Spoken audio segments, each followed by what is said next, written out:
by Jim. She deserves it. I'd like to call the meeting to order at 7 p.m. on November 23rd. Will you please rise for the pledge of allegiance? I pledge Allegiance to the flag of the United States of America and to the republic for which it stands, one nation, under God, indivisible, with liberty and justice for all. I'll read the open public meeting statement. In accordance with Chapter 231 of the Public Laws of 1975, notice of this meeting is given by way of notice filed with the Star Gazette and with the Express Times filed in the Municipal Clerk's Office and posted in Belvedere Town Hall, 691 Water Street, Belvedere. This agenda is subject to last-minute additions and or deletions by the Belvedere Town Council. Roll call. Councilman Kennedy. here. Excuse me, Councilman McAtoor. Here. Councilwoman Myers. Here. Councilwoman Napolitan. Here. Councilman Petrie. Here. Councilman Siebold. Here. Mayor Stetler. She sends her regrets. She has a sinus infection. Okay, everybody's read the minutes. Can I have a motion to approve the minutes from November 9th, 2015 workshop? So, Second.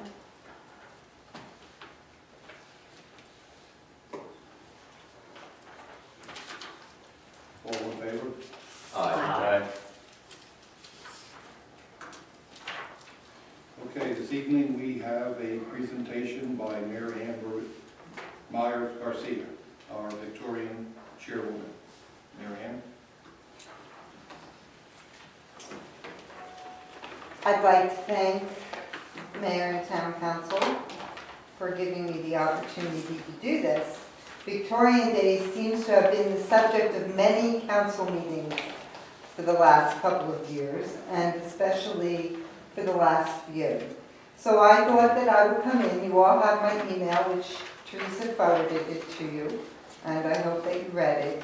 I thought that I would come in and just kind of go over with the town council again what it is that we do and what we're going to do moving forward. On September 10th and 11th of this year, 2016 actually, we will celebrate the 29th annual Victorian Belvedere Days. Of the 29 years, I have been the president for 14. Since 2001, our focus and purpose has been dedicated to beautification of Belvedere and scholarships for graduating seniors who have volunteered for our committee. We are now adding economic development as it goes hand in hand with beautification. As our event has grown and attracted more guests to our town, Victorian Belvedere has not made more dollars. But the participating nonprofits and businesses in town and just outside of town have.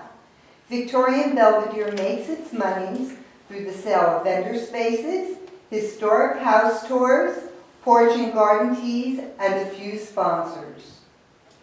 Every single penny from the Gentleman's Picnic auction goes to scholarships. We do not deduct any money for expenses such as advertising.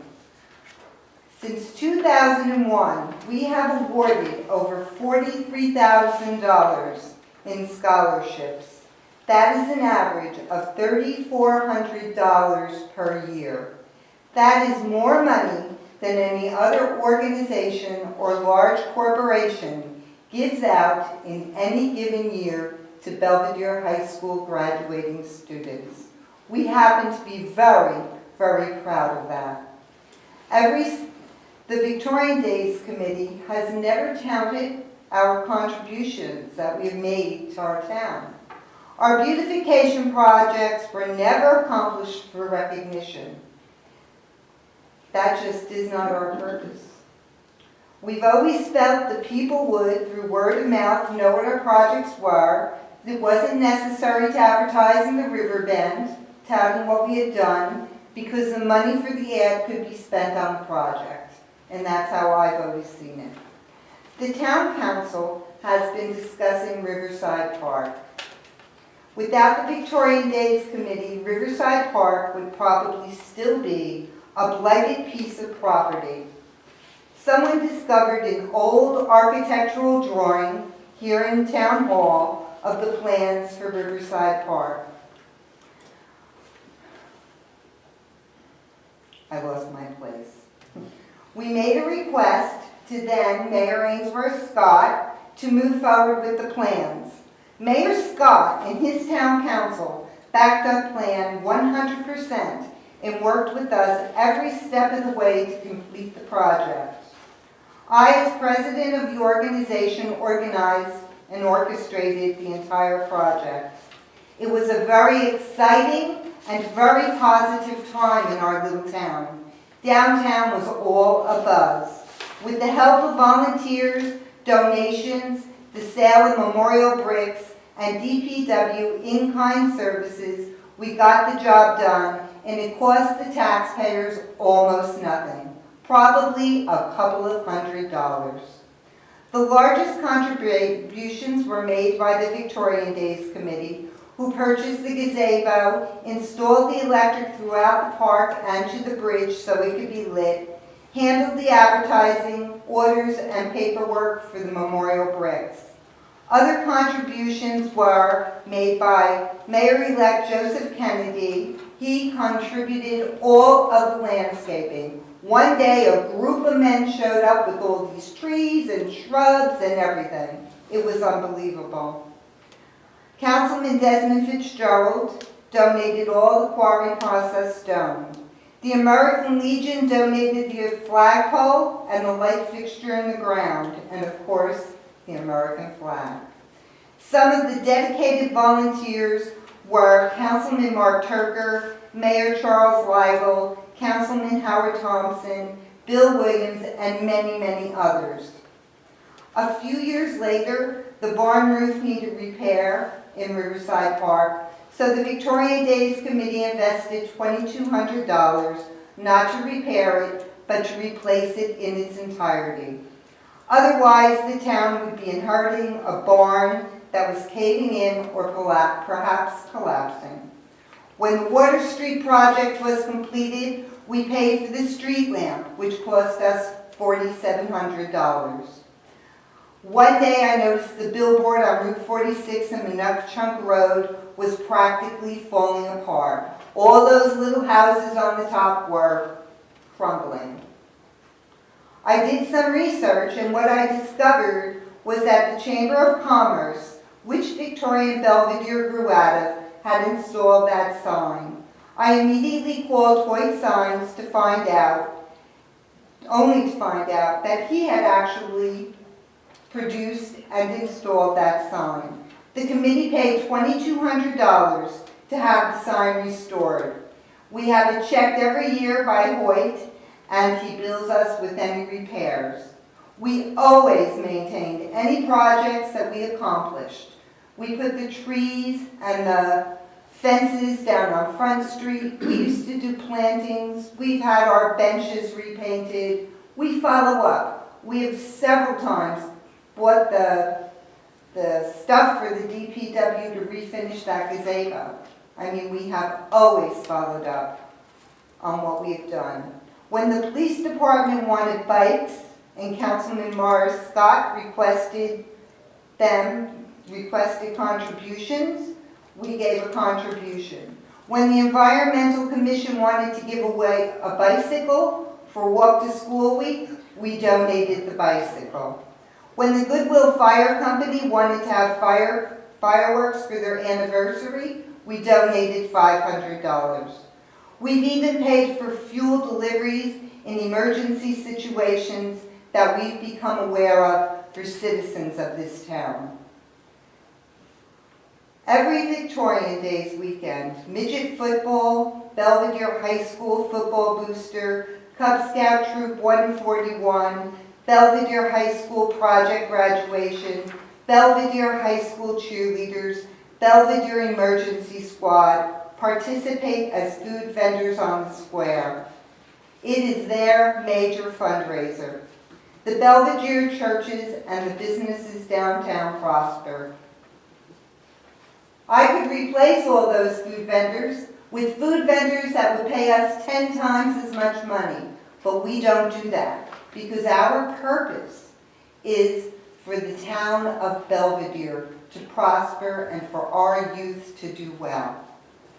The town of Belvedere is showcased every year, and it surely shines thanks to our fellow Belvedereans who show their pride in our small community. In January of 2016, Victorian Belvedere Incorporated is looking forward to working alongside Mayor Joseph Kennedy and his town council. We have new ideas for our 29th annual event, and the committee is very excited. We would like to work with the town council on economic development and beautification. It's time for Belvedere to move forward and to shine. And if anyone has any questions, I'll be very happy to take them. But I think that explains that the Victorian Days Committee is a part of this town and is very, very linked with all of you that sit up there and all of the citizens. Because there probably isn't a person in this town whose life we have not touched in some way. Even if we've touched them because they don't like our event, but they know we exist. And we do the best we can with what we have. But we really are looking forward to this year's event. Thank you very much, Marion. No, so I do have a question. And, first I applaud you on all your years of service. I mean, it's a spectacular event. It's the pinnacle event of the year for Belvedere. It showcases the whole town. I was extremely disheartened this year when 4 months before the Victorian event, we sent a letter saying, as a council, what can we do to help? Because it's important to our town. What you do is important. It brings people from all over, from Connecticut, from New York, from Pennsylvania. People, it's a great opportunity for people to see our town. And I was disheartened that nobody responded. So, before you talk, I would hope that, I don't know what the problem is, but I hope in 2016 that you come in 4 or 5 months ahead of time so that whatever we can do as a council to help and make it a better event. There isn't a person sitting up here that doesn't want to see this succeed. Of course. It sells houses, it brings revenue into the town, it brings people into the town. There's nothing negative about it. So, as a council, I just think that we can help, or there's a lot we can contribute. We've had some infighting amongst council because of expenditures and this and that. That shouldn't happen. We should just sit here and obviously, my personal opinion is support the event 100%. So I'm hoping in 2016, as you said, I know Mayor-elect Kennedy is going to be a big supporter. I just hope we can be a part of it and help you out a lot more.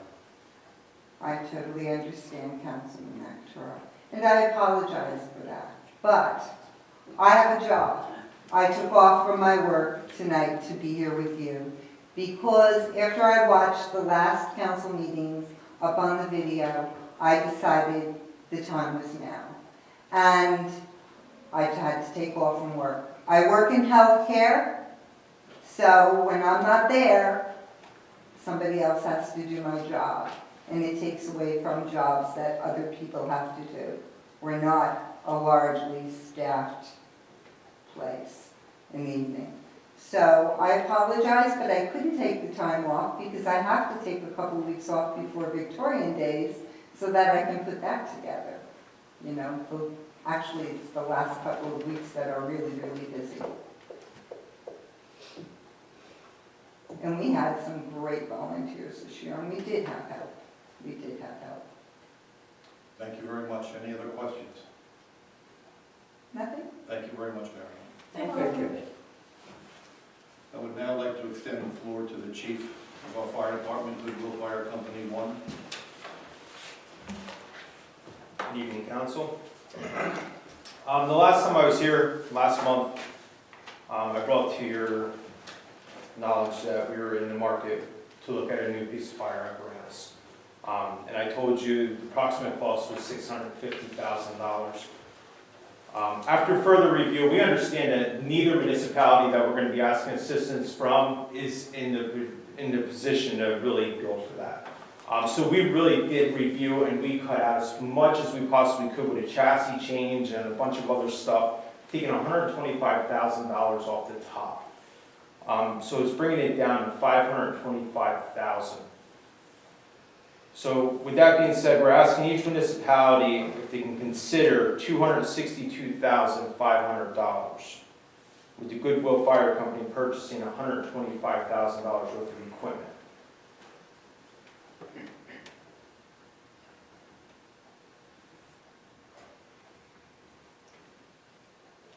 I just want to make everybody aware, every year fire apparatus goes up 4%. I'm not saying we're in a position to do this right now, but it goes up 4%. So with that being said, every year you're looking at $21,000 extra that this truck will cost. So in 5 years, you're at $630,000 for the same piece of apparatus that we're getting now. So you have to cut more and more and more out of that piece of apparatus.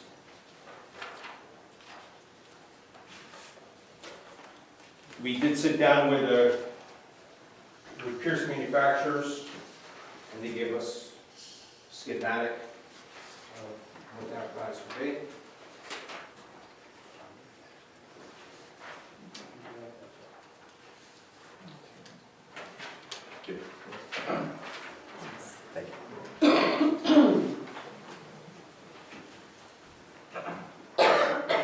Last month I went to, or this month I went to White Township. I gave them the same exact speech I'm giving you now.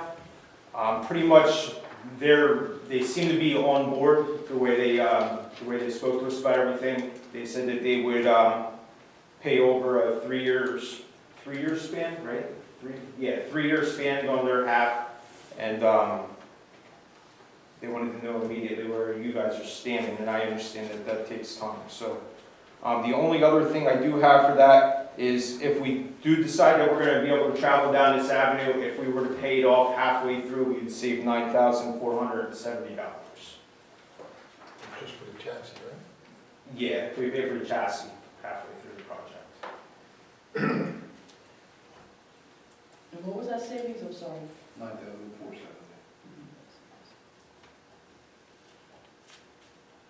And as you all know, we're here just trying, because we're gonna have a big rotation coming up. If we don't consider this soon, we have, 2 pieces of equipment right now that are 17 years old as of the first year.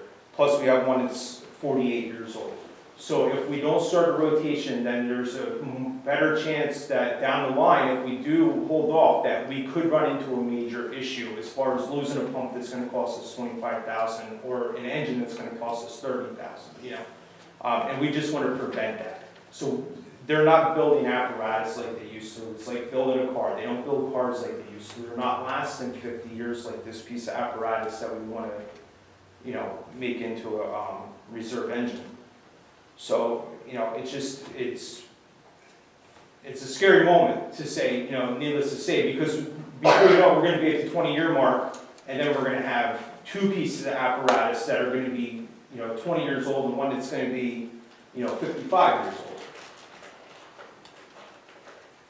Yes, sir. I do have some questions. Yeah, no, absolutely. Other municipalities that are trying, and there's got to be a vast number of them throughout the country that are struggling, how are they funding these things? What are they doing? That's where you come in on this, right? He can give you a better hindsight of how this, there's a new program out on the market. So it no longer has to go out to the public bid. It's a co-op. And Mr. Wilson can explain the co-op to you a little bit. Thank you, Chief. Good evening, Council. Council President, with your permission, I'll give this to the town clerk. Sure. She can copy and get it distributed to all of you. As the Chief said, I'm Glenn Wilson. I'm past chief of the Goodwill Fire Company. I sat up there where you guys sat a few years back. But there's a new program. It's new to New Jersey. It's really not that new. It's called HGAC, which stands for Houston Galveston Area Council. And if you go online, you want to look at it, after the town clerk gets us to, you go to HGAC BUY, B-U-Y. HGAC BUY is a government-to-government procurement service available nationwide. Governmental entities have been procuring products and services through HGAC BUY for over 30 years. As a unit of local government assisting other local governments, HGAC BUY strives to make the governmental procurement process more efficient by establishing competitively priced contracts for goods and services. And in a nutshell, if the town goes into this, which is a free service you can join, the fire company's going to join it because we're a nonprofit organization providing a service to the town. I presented this to White Township, there, and I said, you can get DPW trucks, you can buy chairs, you can buy almost anything through this organization at a vast savings, and I'll get into that a little bit more in a second. So the competitively priced contracts for goods and services and providing the customer service necessary to help its members achieve their procurement goals. All contracts available to members of the HGAC BUY have been awarded by virtue of a public competitive procurement process compliant with state statutes. All units of local government, including nonprofits providing governmental services, are eligible to join. That's where the Goodwill Fire Company will be able to join. This is permitted under New Jersey Public Law from 2011, edition NJSA 52:34-6.2, and I won't get into reading that because you can read it when you get your copy. There are cooperatives who have already bid fire apparatus in the state of New Jersey and in Warren County through this program, and using this buying power to receive lower prices as opposed to individual municipal bids. There are two primary cooperatives used in New Jersey for fire apparatus procurement. New Jersey State Contract, which I'm sure everybody who's sitting on council, if you've been here for more than a year, you know New Jersey State Contract is not always the cheapest. And this Houston Galveston Area Council Co-op. New Jersey State Contract is tied to the Government Services Administration and has limited apparatus configurations and very few options. Common procurement requirements such as delivery, performance bonds, payment at the time of delivery, pre-delivery service, training, are not available through the New Jersey State Contract and must be contracted for separately with the vendor at additional cost. No prepayment options such as chassis prepayment credits are available through New Jersey State bid. HGAC does have many configurations and multiple options to choose from. Delivery, performance bonds, COD payment, training can be included if requested. Prepayment options are available. Current HGAC pricing is at 2013 levels. So we can almost knock maybe almost 3 years pricing off of the price of this apparatus if we go through this program.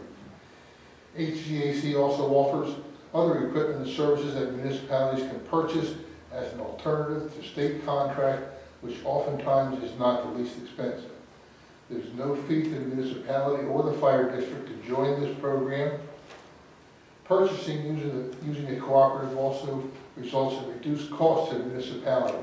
There's no need to prepare, publish, or advertise specifications.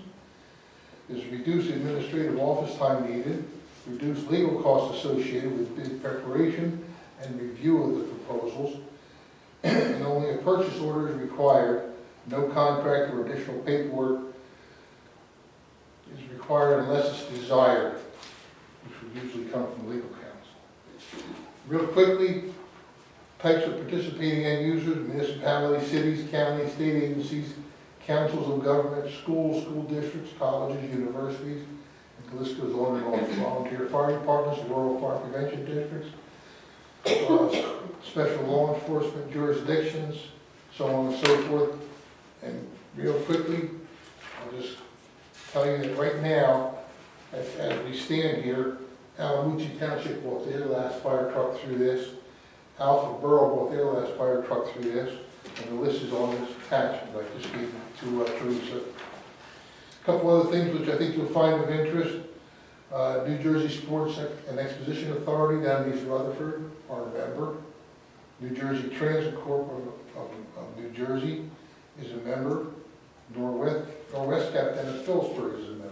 And those are just some of the things that are local. There's a handful of municipalities from Hunterdon County and a handful from Sussex County, which you'll read when you get this paper.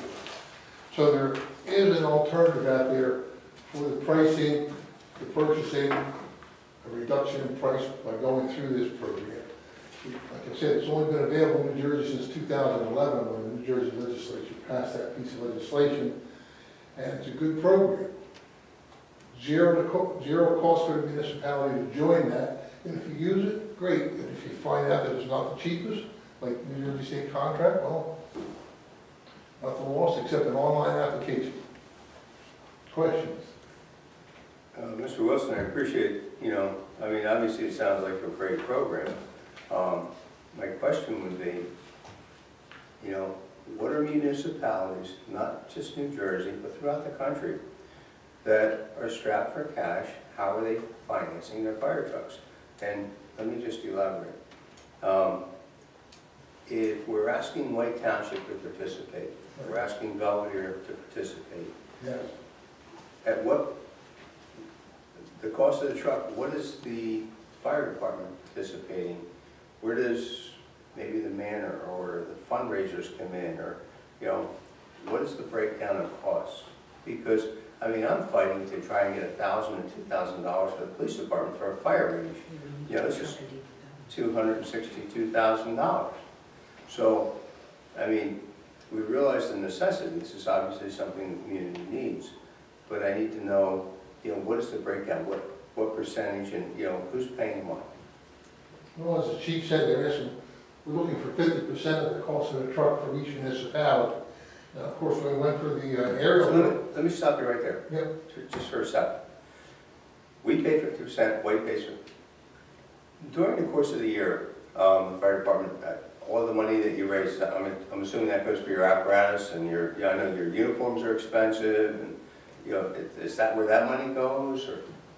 No, a lot of the money for the Belvedere Manor goes to pay our electric bill, our gas bill, our insurance bill, so on and so forth. There's a lot of money invested, keep the building that size open and operational. And like the chief said, the fire company is willing to contribute $125,000 for the equipment that goes on the truck, the hose, the ladders, the lights, So that doesn't come with any, self-contained breathing apparatus, which are going for like $50,000 to $60,000 per person. so you're just getting a bare bones truck at almost like 600, and then you have to equip it with it. For 525, it's bare bones, and that's why I said the fire company Okay, has done fund drives, and we stand up at the Hazel Light and collecting our pennies and stuff, and that's how we can have this revenue to put in this piece of apparatus, and $125,000 is not the top of the line equipment that we're able to put on it either. So I mean, nothing that we're after here is the top of the line, because I mean, realistically, that truck, we can get an engine to come into this town for a little under $1 million, and it's still not going to have any equipment on it. So we really have done our homework as much as we possibly could. I'm just asking, I appreciate that. I'm trying to get the knowledge and maybe compare it not only to the council but to the public, so we can all understand where all this expenditure is going. So it's great. I mean, I didn't know any of that. Yeah. I mean, it's not like we just pulled that out of the air today, that was one of the... I think that's the part we need to explain. In other words, I know when we buy a police car, we have to equip it. Same thing with the, apparently it's the same thing with the fire truck. I'm thinking at $600,000 it comes, ready to fight a fire, but apparently not. No, not at all. $125,000 is going to put the hose, the air packs, and the tools on it, and whatever else we can possibly pull off of the engine we have in service, but we don't want to, retire that, because that has a lot to do with our ISO rating, which I'm not sure if you guys are aware of that. It's our insurance rating. With the older piece of apparatus in, our ISO rating is a 5.2 in town right now, because we don't have a reserve engine. And that plays on the town's fire insurance. Not just the town itself, but I mean the residents' fire insurance itself. So if we have a reserve engine, we have something that's a little bit newer, it's going to start bringing those numbers higher. Higher. And once they're higher, the fire insurance throughout the community goes down.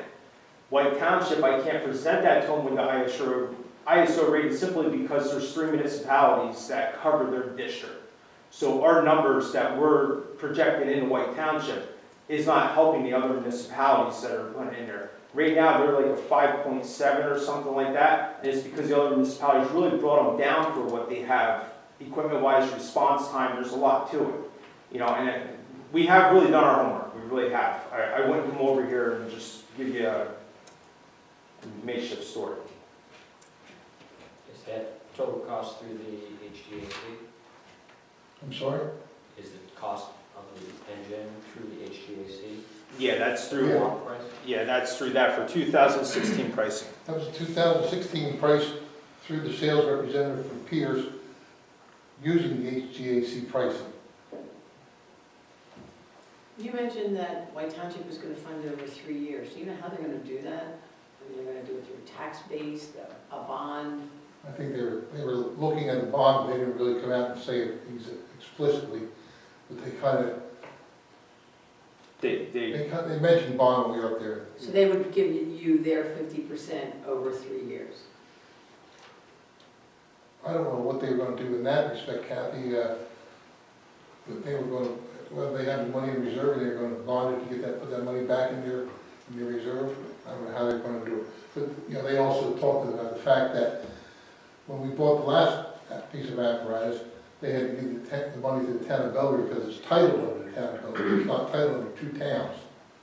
So, that money would come here, and Belgrade Town Council would put White Township's money to their money and then pay off the truck, however you. But my question is, if they're only paying a third at a time, where's the balance of that 2/3 if we're gonna pay? Yeah, because it's gonna be COD. I mean, obviously, we have to pay for the truck before we get it. And the reason we're bringing this up is that we got into this mess with White Township before over an ambulance. Mhm. And rather than them putting their money up front, like we would have to do, I mean, whether we bonded it or budgeted it, you're gonna have $262,000, not a third of that. They didn't We get have that to deep pay for into it. how, we have to pay for it, you know, when it's delivered. So if they have another 2 payments, where's that money gonna come from when it's, so that's something that, White Township that's something didn't- you'll have to discuss with them. Yes, White Township didn't get that deep into it, should I say. Okay. Yeah. But they know what the price is, they know, their idea is 3-year funding of it. Mhm. And, you know, if we order it today, it probably wouldn't be here for a year, so there's 1 year out of the way, you got 2 more to go. You got yourself a thing, I'm sorry. I'm sorry, I've just got one question. I know when we did the ladder truck Yep, years ago, we had assistance from DSM. yep. Is there any assistance there, or have they been asked? We didn't think it was our place to ask them, we thought it was more the 2 governmental entities to go to them and ask them for that, because I think that's where it came from the last time. It came through a request from, the town council of Belgium, the township committee of White. After speaking with Mayor Stetler, she did advise me that she thought it was more politically correct that the municipalities reach out to them instead of myself reaching out to them. Like the chief explained, we're looking to take that 1968 fire apparatus and put it in reserve status. In 4 years, the 1999 Smeo is going to be 20 years old, and that's the magic number, which your insurance agent over here can tell you, that ISO starts focusing in on your fire apparatus at 20 years. So that truck is going to be 20 years old in 4 years, and believe me when I tell you, when that truck took that hit a couple of years ago, when that guy came through the stop sign out by the Catholic Church and hit that truck broadside, it hasn't been the same truck since. Every time we turn around, little thing here, little thing there, little thing here, and I'm worried if that truck's gonna make 20 years. I really am. It's a good truck, but with that accident, not helping it.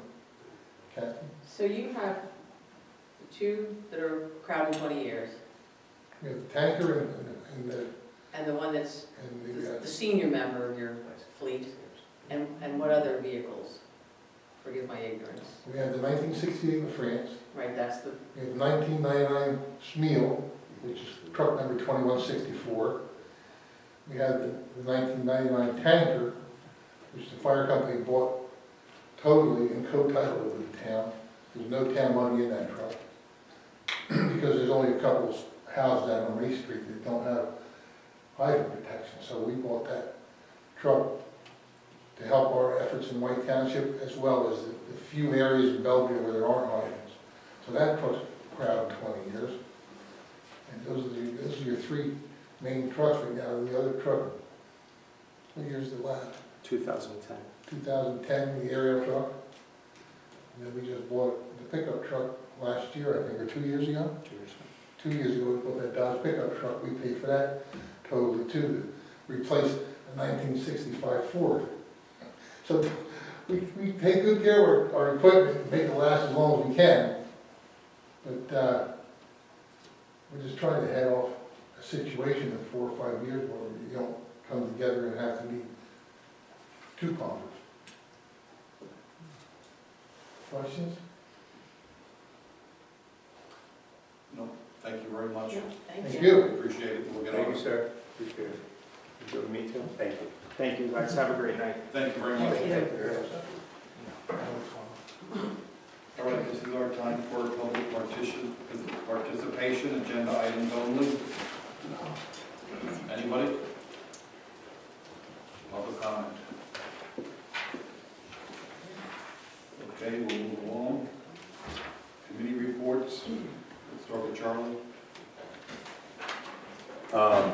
As far as the police department, last month we had 302 calls for service. And again, those are not the calls that come through headquarters. So, you know, with 6 members, it's a substantial number of calls of service. And I know that the public is always concerned about, you know, why aren't we proactive?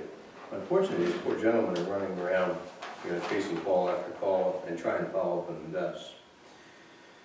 We talked about, yeah, and I don't know if we're going to get into it later on, but I'm going to bring it up now anyway. As far as the police department and the special officers, we want to appoint a gentleman, Craig Metz, who's a full-time police officer as a special in town. He'd be working part-time. He brings a lot to the table. And the other thing that the chief would like to do is Officer Barnes, who is presently a special, would be appointed the court officer. The thing that we haven't discussed and we talked about a little bit, and we mentioned it, is to have an officer or a special or parking maid or whatever we want to call it, somebody dedicated to go out and write parking tickets. That, in light of the fact that we now have Riverside Park, which is going to be an issue, and we don't want to have overnight parking, whether or not we go through with the, and I'm sure it's going to be discussed later, as far as the property from Mr. Scoop. But nevertheless, we need somebody in the municipality to go out and function as a parking individual. I don't want to see it. I don't want to say the word meter maid. So when I talked to the chief, he is going to be talking to Mr. Barnes and see if he's interested in doing it. If not, he would like to hire somebody to specifically go out and, whether it be 2-4 hours a day, go out and issue and monitor the parking situations in town. So as we all know, Monday through Friday, if we go up by the courthouse, there's a lot of problems there, not only with whether it's 2-hour parking, but parking too close to the stop signs, the fire hydrants, handicap zones. I think the average parking ticket in town is about $50. And Teresa, correct me if I'm wrong, that's municipal money, right? That's right, yes. So that money comes to the town. These officers are paid about $16 an hour. You know, it doesn't take a lot of science to figure out. I mean, I don't want to say it's a lucrative business, but you know what? We have to be fair to our residents, especially the people that want to come in and buy a product in town and can't find a place to park. You know, we had a problem, I think, at the Cummings building a year or two ago with people parking overnight. And that's something we want to try to ensure it doesn't happen downtown. So, with that being said, the chief wants to come to the next meeting, and we will talk about this a little bit farther. But I think we all need to think about maybe hiring an additional special, strictly to go out and enforce. And again, this is only if Mr. Barnes is not, because he's already on our rules. If he's not interested in doing it, then we hire somebody to go ahead and be our, even though they'll be considered a Class 2 special, they'll be going out, and their sole duty is to enforce the parking regulations in the town. As far as Mr. Metz, he brings a lot to the table. He's a full sworn officer at the present time. We talked to the Police Training Commission. They said we can definitely hire him as a special. And so we're actually getting the best of both worlds. We're getting a full-time sworn officer, who brings a lot of skill set and can aid our town, especially when we need that second officer on duty, at a substantially reduced cost. Whether the council would like to take action on Mr. Metz, or you would like to have him come before the next council meeting, it's your pleasure. But when in talking to Chief Scott, everything is set. We've talked to the Police Training Commission. We're ready to hire this gentleman tonight. If you would like to meet him and talk to him, so be it. Thoughts? Did the chief meet with him and interview him? He's been talking to him. This, I think, goes all the way back to March when we talked to, I think if we go back to March council meeting, we talked about Mr. Metz joining us then. And I think everybody was pretty much on board then, so. There's been a lot of So this is the chief's discussion. recommendation. Absolutely. If I could interrupt, Mr. Metz. Pardon? Mr. Metz worked for us for 3 years, 4 years, 3 years Okay. approximately. For a period of time. Mm-hmm. Go ahead. No, he worked for us as a full-time officer. There was an issue with getting him into the police and fire pension, and eventually he had to move on to another position, or he would still be working here. He was a wonderful officer and would still be here. That is no longer an issue, the pension problem, because he won't be a part of the pension. So he can do this part-time, but he could not be a full-time officer. It was a mess, and we tried to keep him, and we, tried for a year through pensions and every avenue we could think of. Been down that We were road. able to keep him. With that being said, again, he does come highly recommended. He is a full-fledged officer. I know he's going to bring a lot to the town, so, if nobody would object, I would like to make a motion that we hire, or we allow, the chief to hire Craig Metz as a special Class 2 officer, as soon as possible. And this is for just parking? No. He is going to be, as far as the parking, we don't have anybody for that at this point. We're going to offer that to Special Officer Barnes, Okay. who's going to be doing the court. No, Mr. Metz, or Officer Metz, would be actually going out and doing patrol and, Okay. augmenting on weekends and whenever we. So it'll be around the clock whenever needed? Correct. Okay. I'll second that. We have a motion and a second. Any comments? I'm assuming that Chief Scott has checked his budget to make sure he can Some say we can support afford it this. for the. Oh, yeah. whatever part of the year. Absolutely. Yes, we did go over the budget, and it's all good. Do you have an approximate start time? 8 o'clock? No, in talking to the chief, in all seriousness, he did say as soon as possible. Effective Officer December Metz is- 1st would be, Pardon me? effective December 1st? That would make it a very nice, clear start date. Hopefully. So, whatever works for the administrator. Any other discussion or comments?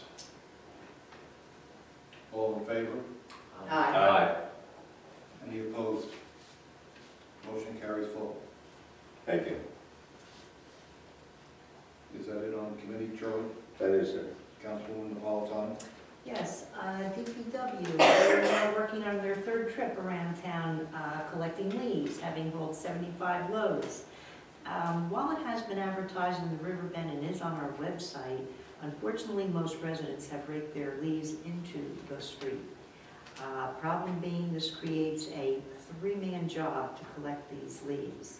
Cars are driving over them, they're parking on them, and it grinds and presses these leaves so far down into the pavement that I saw them the other day. Their team is, Dave's driving the truck, Jason's with a shovel trying to pry them up, and then Chuck's carrying that piece of equipment that literally sucks them up. Sincerely, leaf pickup should be a two-man job. Apparently the situation was so bad, let's see, over on Mansfield Street, they had to take it back up. So we're hoping that next year, maybe people just rake them to that curb line up on the grass. So much easier to pick up. Our last pickup will be November the 29th. They will not go back out again. If the residents have more leaves, all they have to do then is they have to bag them in biodegradable bags. DPW will pick up bag leaves. But again, November 29th is the last date they will be going out.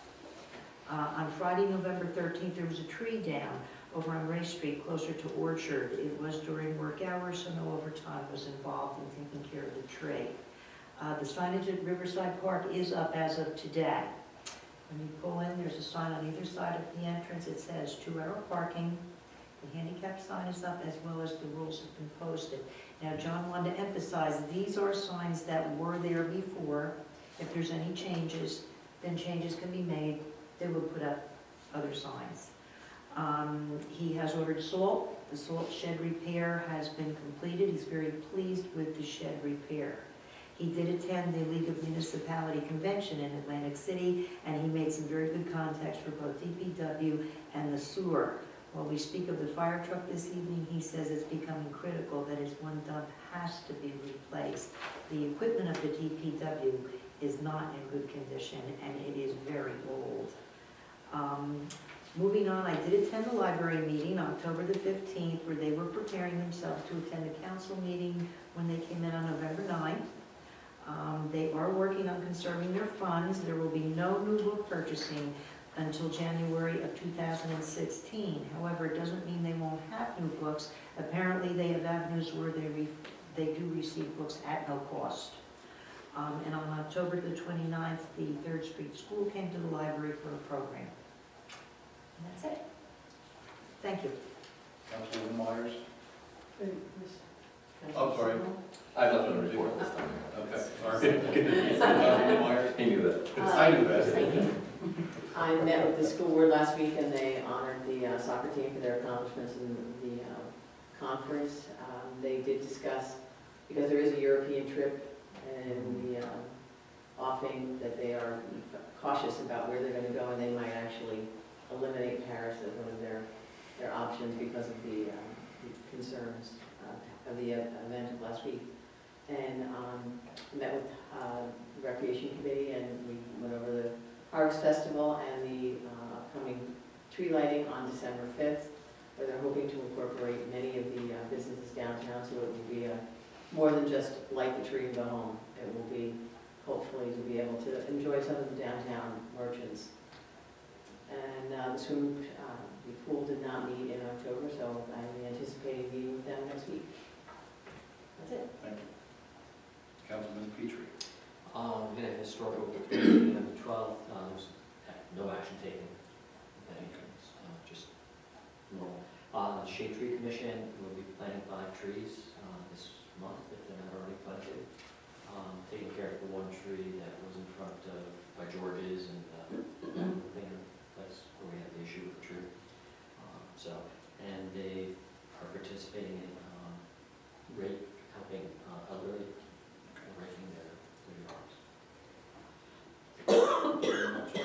I will touch briefly on finance. Excuse me, Mayor, Yes, go right ahead. real quick, because there's one thing I kind of missed and I want to bring it up.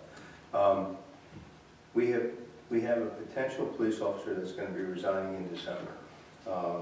We do not have an official notice at this time, but this has been going on for a couple of months. It looks like it's going to happen. So the question being from the chief is, he would like to start advertising now for the position because it's a lengthy process to bring an officer in. Realizing we do not have a letter of resignation, what's council's thought? I mean, my personal opinion, this gentleman is going to be leaving us. So the question is, do we authorize the expenditures and advertise for a police officer, or do we wait for the official resignation and lose either another potential 2 or 4 weeks?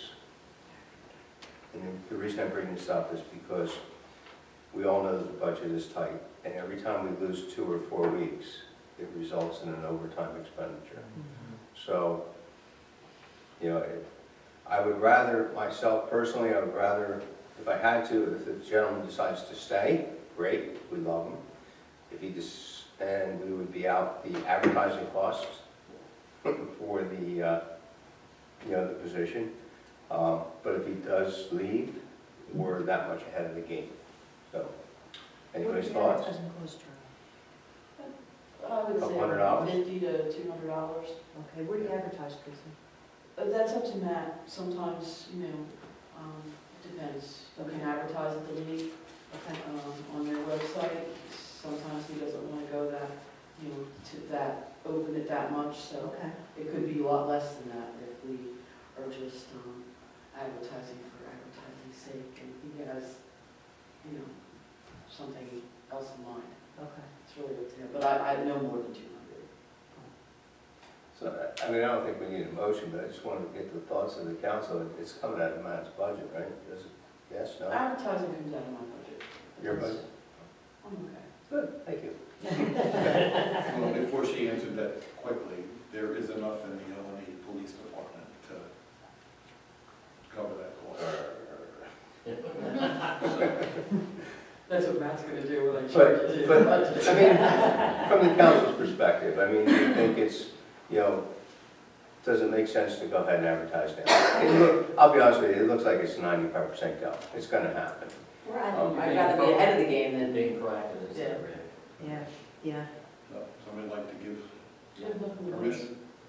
Make a motion that we approve the expenditures for the advertisement. Second?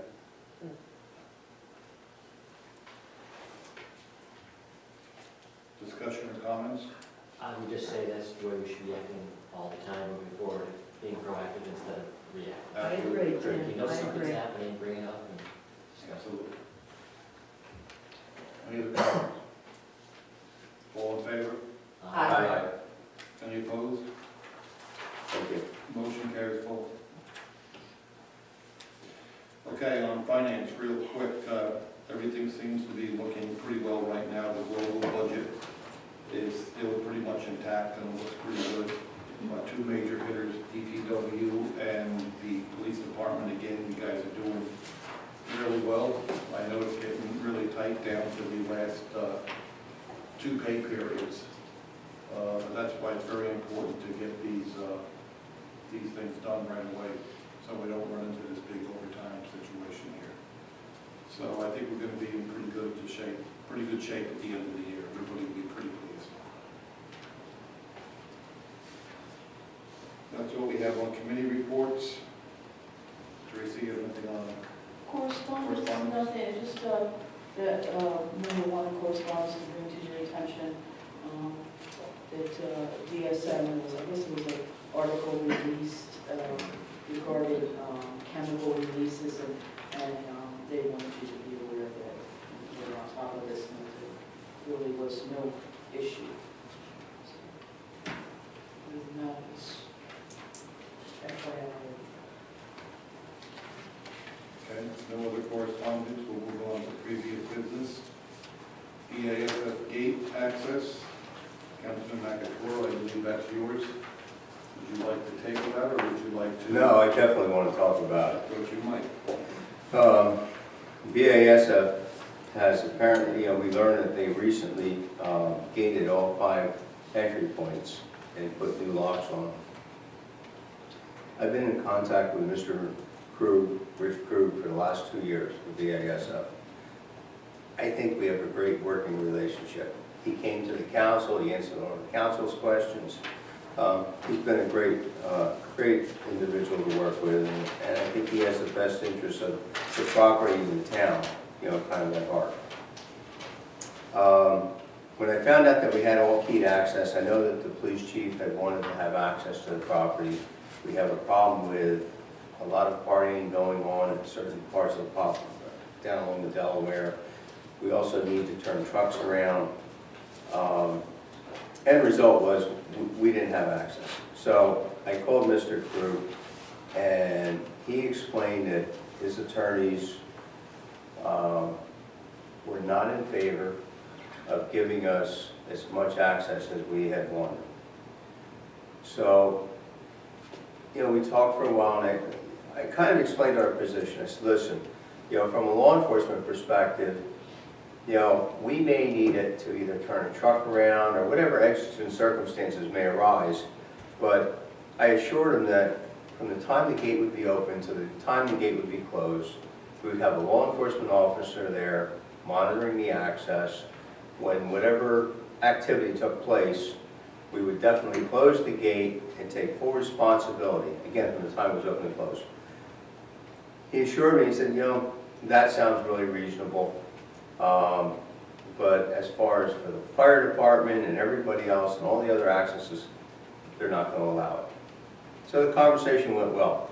I hung up, he said, have your attorney get in touch with our attorney, send me an email with the request. Fine. It wasn't 10 minutes later, my phone goes off and I get a message. We have the email. It's like, I don't know how that happened because I didn't even think of drafting it yet. The email that he received was, now we've drafted a letter to Katrina when? It was months ago. June or July. Right, June or July, and that's when he was responding to, and his attorneys are saying, no, it's not going to happen. My phone goes off 10 minutes after our conversation. Now he's saying they have a request, not only for that access, but all 5 gates and all this other stuff. And I'm thinking, wait a minute, you're already telling me we're not going to get the original request. Where the hell did this request come from? So that is why I asked for it to be put on the agenda tonight. I don't know where this request came from. When I left my conversation with Mr. Crew, I intended to come back to council and tell them, or request, aside from our conversation, that we have 1 key, 1 gate, manned by our police officers when it's open, and they would stand guard until it's closed for whatever reason, and that would be it. And that satisfies all the requests for trucks going over the bridge, whatever we may need. In other words, we're going to take full responsibility. This request, I still don't know where it came from. I really don't care. The bottom line is, if we have an exigent circumstance up there, if there's a fire on that property, our fire department is not going to ask for a key. They have bolt cutters, and they're going to do what they have to do. Our police department, or the state police, if there's an exigent circumstance and they need to gain access to that property, they don't need permission. They have bolt cutters, they will go. So it's a courtesy to us to give us a key to turn trucks around, because that's not an exigent circumstance. That's our problem, and they were kind enough to give that to us. So that's my position. What I would like to do, officially now that we have our town attorney here, and he's been asking me, and I know I've tried to reach out for Katrina, we've kind of missed each other. He is asking that our town attorney contact their attorney, okay? Let the two of them speak.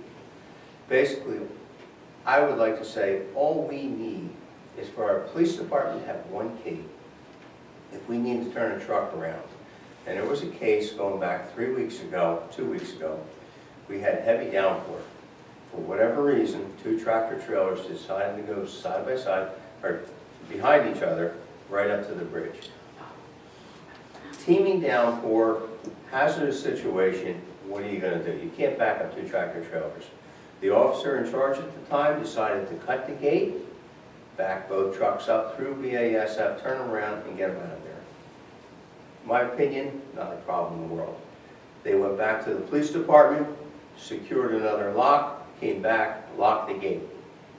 Where we missed the mark is through communication. That's between me and the chief and our administrator. No offense, it wasn't you at all, Teresa, and I'm not blaming you. This was on our side. We failed to communicate to get you the message to tell Mr. Krug what had happened. I'm in, I don't know where I was, somewhere in Florida, whatever. He's calling me, he's all upset because his gate was cut. And I explained the circumstances, what had happened, took full responsibility for it, assured him it would never happen again. Again, when I left that conversation, he is still on a positive note saying, listen, you know, we'll work with you guys, but as far as this kind of unfeathered access to all these gates, it's not going to happen. So, as far as BASS property, to put it to bed, what I would like our town attorney to do, with the approval of the committee, is to write a letter saying, we only need one key to that main gate, strictly manned by our police department. From the time that gate is open to the time that gate is closed, we will have a police officer there. We will have full responsibility for anything that happens. And once the gate's locked, you know, we're the only people who have it. When I say we, I'm talking about the police department. It just makes sense to me. Because any other scenario you can come up with is exigent circumstances, and we're going to go anyway. Whether it be fire department, police department. And when they talk about, we have an individual on the other side of the river that likes to complain about the partying along the river. That's fine. Geographically, it's actually on White Township's property. So, it falls under state police jurisdiction. Talking to state police, it's like, yeah, whatever. I mean, unfortunately, the gentleman keeps coming to us to complain. But it's really not our problem. It's a White Township and a state police jurisdiction. So really, all we need is to be able to turn these trucks around. And I think they're willing to work with us. So that's my part of it. I don't think we need access to all 5 gates. Thoughts? Just, could we keep out to take full responsibility? Just that we'll have an officer there from the time we open the gate till the time we close the gate? They're gonna ask for it. I mean, we open that gate, no, we are the stewards of that property. It's ours.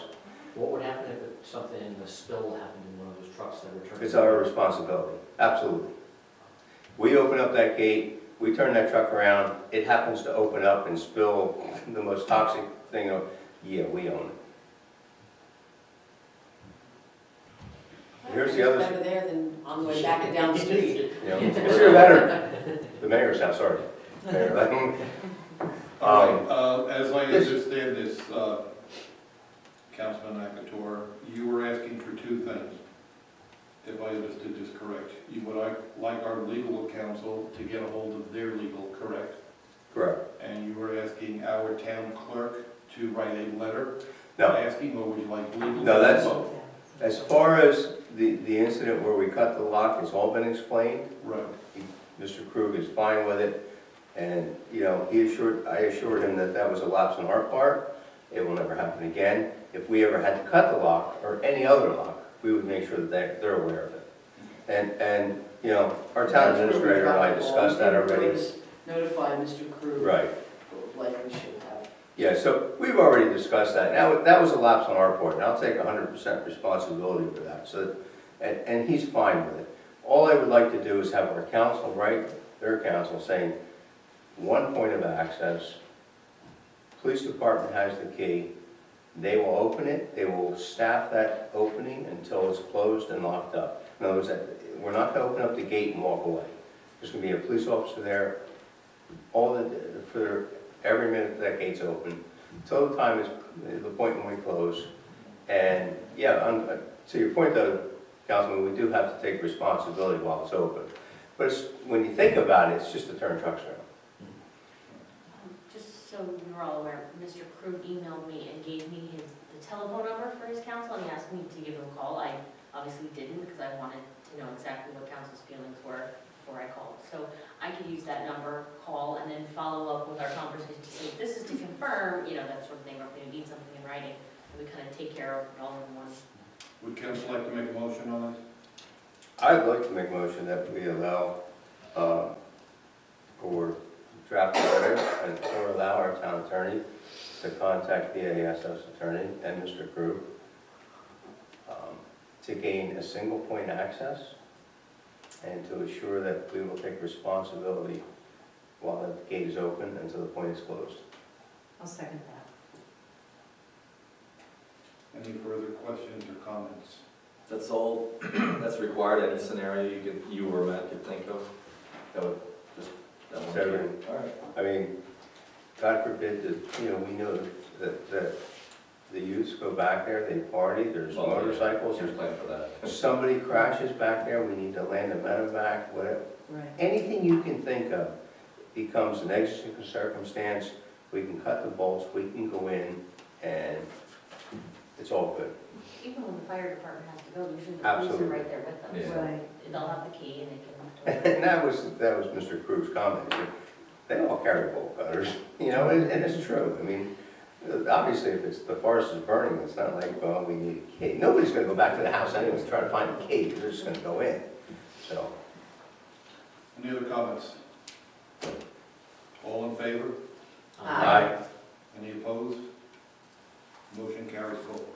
While you're still on this topic, there was also the issue of access to CenturyLink's property. It was a letter that I wrote back in June or July that the mayor had asked me to follow up on again. I know the last time I wrote to CenturyLink, they said, we don't have any money, we're not installing a gate, we're not installing a lock, we're not painting anything. The mayor provided me with a map and showed me a place that she thought maybe they could put a gate, something in. I reached out to committeeman from Oxford who works for CenturyLink, because the last time I wrote the letter, the person was on vacation, it got forwarded to him anyway. So I happened to run into him and I mentioned to him, and his comment was, well, you carry bolt cutters, don't you?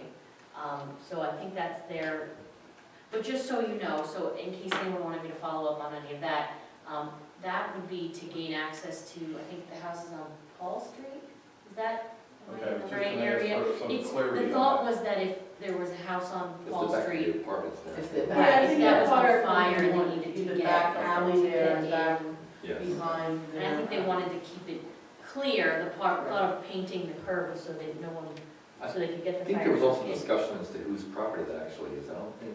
Well, and that was when the mayor, that's why she showed me a map, because I guess the one section was not really where Yeah, it it's needed private to. So property, I she believe. suggested That was the moving it issue. over a little bit, but when I talked to, and now I can't remember his name, he said that area is actually very wet, so you might not want to gate in there anyway, because you might not be able to get a fire truck in there. I didn't. But he, his thought was, they have a lot of scrap metal in the one section, and they were concerned about access to anyone, because that's, they keep a lot of metal and things back there. So, his thought was if it's an exigent circumstance, you'll go in. But, if anyone has any thoughts on that, or any further follow-up, just let me know. But right now, I was just gonna leave it. He gave me some contact information, if you'd like to call, if you wanted to, but, I just wanted to let you know where that stood. It was kind of, he said, that's not the best area to go, but if you need to go, cut the gate, cut the fence, and go.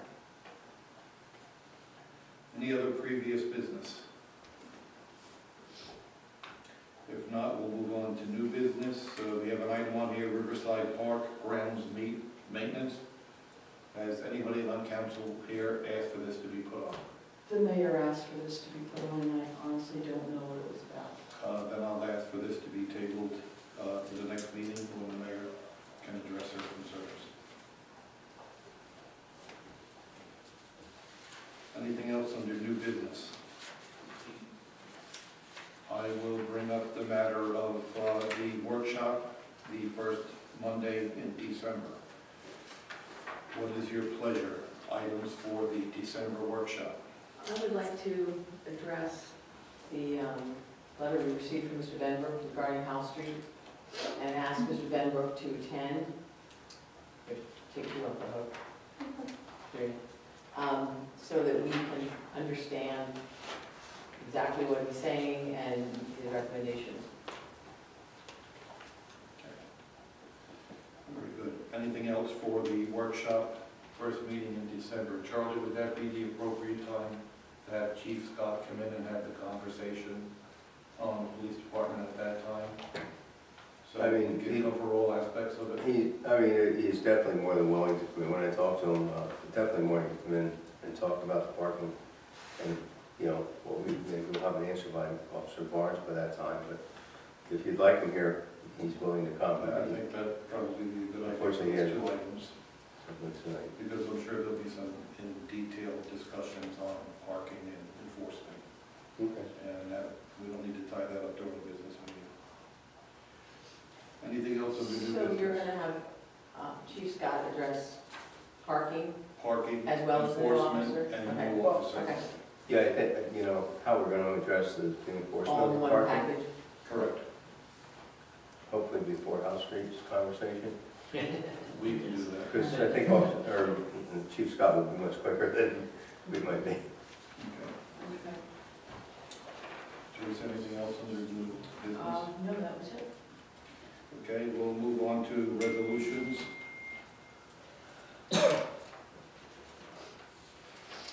Need a motion on resolution number R 2015-X86 and resolution number R 2015-87. Resolution authorizing the refund of premium monies for Block 6, Block 26, and Block 33, Lots 25. So moved. Second. Questions or comments? All in favor? Any opposed? Motion carries full. I obviously have no appointments. I need a motion to approve purchase orders. Motion? Second. Questions or comments?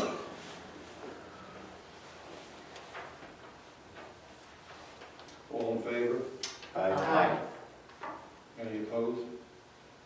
Motion carries full. It's time for our second public comment. Nick? Nick Weinstock, 207 Water Street. Just a quick comment, the website is coming along great. Thank you everyone who helped with that. Would like to see that the calendar actually get updated. Has not shown this council meeting, the previous council meeting, anything to that effect. Because these two meetings were switched. Oh, we're switched. You're right. Yep. Confused I was me gonna when I say, I showed up thought I and updated it for nobody the else was year. here, so. Yeah, but you're right, I didn't make that correction. But besides that, everything's looking great, so thank you. Anyone else? Me, Yes. Mary Ann Meyer Garcia, 305 Second Street. I have a question about the homeless woman who is walking around town. I'm sure everyone's familiar with her. Do you happen to know, Councilman McAtora, are the police keeping an eye on her? Not for any other reason except I am very concerned about her safety. I would have to ask you which one, because there's two. We have more than one. Yeah. Okay, the one that's in Um, white. I'm sorry? The obvious one, the one that's in white, the one that you can't miss. I would suggest to you that our police department is very familiar with her. Well, I know that. And, yeah, other than that, I don't know how much I can comment, but yes, they are very familiar with her. I've seen her rummaging through garbage, I would sleeping say- on the courthouse porch. I mean, I just can't believe that there is no entity in the county, because I know the town isn't equipped to do, we don't do that anymore, that cannot find her someplace to live. I'm sure they've offered, but she probably doesn't want to. I know. It's an interesting situation. I mean, again, there's several people, but unfortunately, you can't force somebody to accept assistance. I know. And you can offer it to them, but, we do have personnel out there that have mental illness. You can offer them as much as you want, you can try to assist them, but ultimately, yeah, it's a tough situation. Wow. I can assure you that, the only thing from my perspective, I can assure you that the police department is well aware. So they're watching Yes, ma'am. to make sure she's safe. Any other public comment? Harold?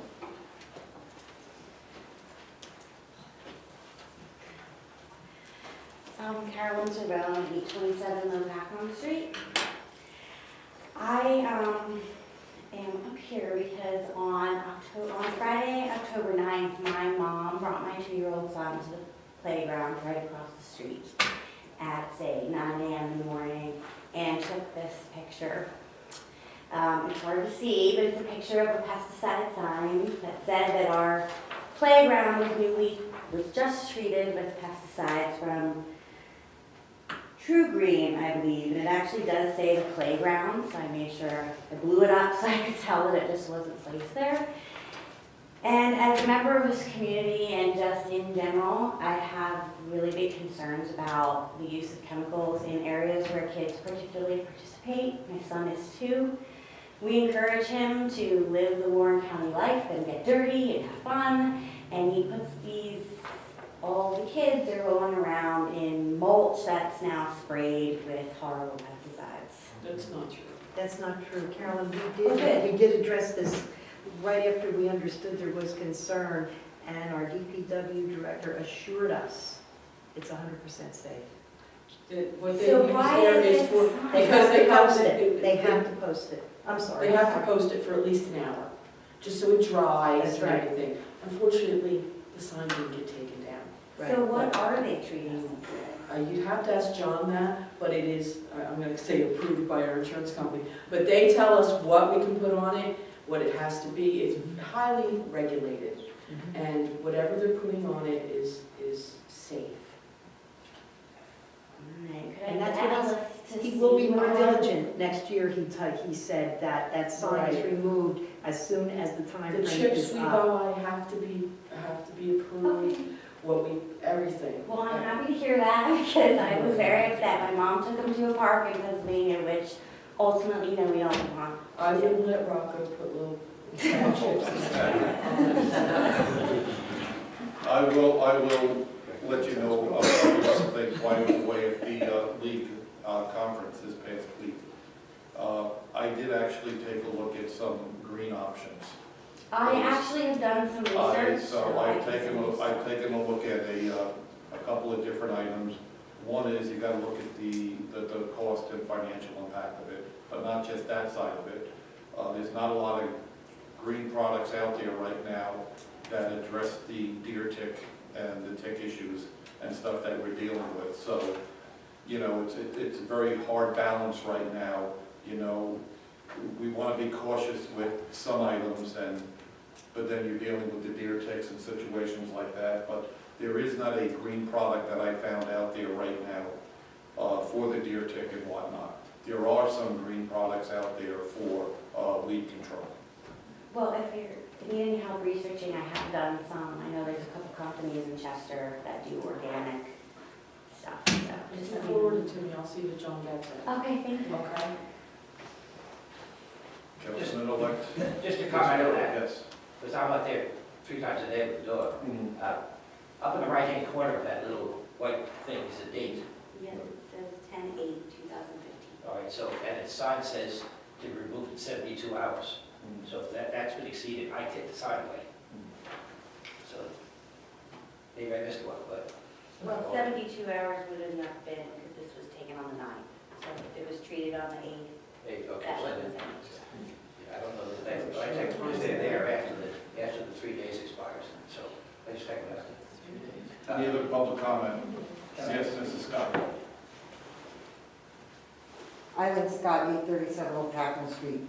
I think I missed the meeting. I heard the Christmas tree lighting is December 5th. There's the ladies right there, Do you John, need a what's time? going on? Oh, yeah. 5 to 7, yes. And does that include the blue tree? Yes, 6 to 7 is going to be the same concept it's always been Okay. on the typical Friday night. But Okay. 5 to 7, we're trying to encourage the community to come out and get together as a community and stay for a while. Okay. We can give a little background. We've actually Okay. extended it. Yeah. Okay. All right, great. We can talk about that in a second if you want. The other question I had was, when there's an election for an unexpired term, doesn't the person take office right after the election? I don't believe Not to so. my knowledge. No? There is January. one time when that happens, but that's. I think if the seat is open and no one is in. Oh, okay, all right. Yeah. Yeah, I've never There's had many that. days I've been before through a lot of this them, meeting, and I've never had that. Okay, thank you. Yes. Just, let me ask Charlie about the camera location. When you look at the YouTube, whoever's talking to the audience, whether they go to the podium or not, all you see is nothing, or at best, a portion. Can we do some other kind of configuration? You know, I've thought about, can the podium go here and the angle be changed, or can the camera go over there? Because you don't see the audience person at all, even when the two gas company people were here, their back of their heads were. Nice, nice back of heads. Yeah, well, They were that's nice. how much. No, I understand. And you know what, and I know Mr. Weinstock and I, you know, we've had, it's definitely a work in progress. I mean, we had another glitch last week, you know, we're doing the best we can. He made a comment tonight about mounting it up farther in the door. So to your point, absolutely. We have to be cautious about the audience. I mean, you know, they don't have to be on video if they don't want to be. But if they want to make a public comment, you know, that's a different, so your point's well taken, and we're open to suggestions. Again, this is a work in progress. I was just trying to the idea, since it doesn't show some of the chairs we moved maybe over there and the podium we put here.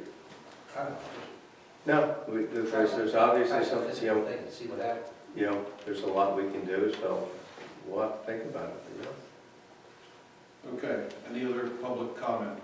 Yes. Ms. Cooper. I'm Sharon Cooper from Public Entity Advocates.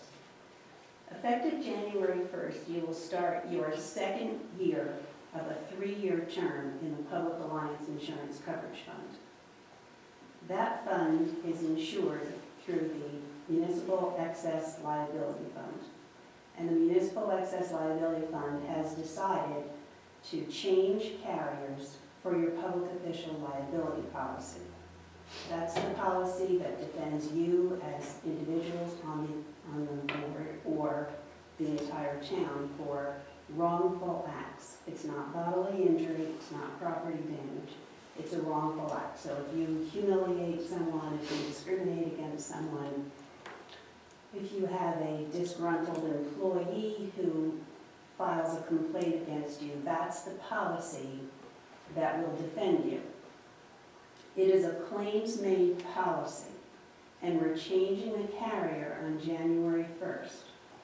A claims-made policy says whenever the claim is made, you have to report it within that policy term. So, not that I think you have anything pending or out there, but you need to know that we're going to change the company January 1st. So if you know of anything that could possibly turn into a claim, we need to put the carrier on notice before the end of the year. Okay? All right. Teresa, did you get a letter yet? I didn't. Okay. It'll probably come through email, but it'll put you on notice. And so, Yeah, we usually have to fill it out and sign it. exactly. I don't have my first rodeo. Thanks. Thank you, Sharon. You're welcome. I just have one more. Just Yes, please. to read it on the Scott for the tree lighting ceremony, we moved it to Saturday that the fire company comes. So the fire company will come around town with Santa, I think from 1 to 4. Yeah. And there'll be a little break, and then they're going to bring Santa to the park on a fire truck, and we have arranged with them to have some small bonfires. The Boy Scouts are going to sell hot dogs. The Lions Club will be there with hot chocolate and cookies every year, and then we'll do the normal tree lighting, and then we're also encouraging the downtown businesses to stay open and kind of just bring it all together, at least get people out and about, make it a little bit more interesting. Very nice, thank you. Are you doing the police enforcement tree? Yes, Donna is, like I said, from 6 to 7, it's, Okay, the same. yes, business as same. usual. Any other public comment? All right, before we move on to an executive session that we have here, I wanted everybody to be introduced to Councilman-elect Walt Tutka is here tonight. and Councilman Fitzgerald is here, for those of you who have not met him. Okay, we have an executive session, Yes, we have an executive session to discuss the agreement for the contract. the contract agreement for municipal parking lot. And I have you're gonna update some COA? COA, yep. And I have a litigation matter to the prosecutor. So we need a motion to come out of regular. You need a motion to adopt this resolution. So we need a motion to adopt resolution R 2015-X88. So moved. Second. Questions or comment? All in favor? Aye. Any opposed? Motion carries.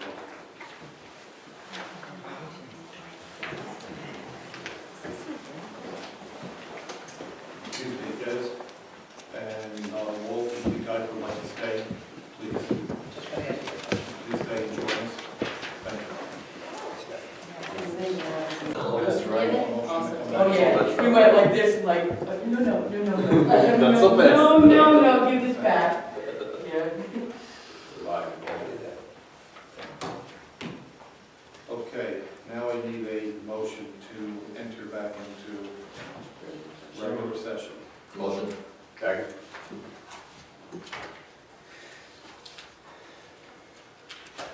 All in favor? Aye. Okay.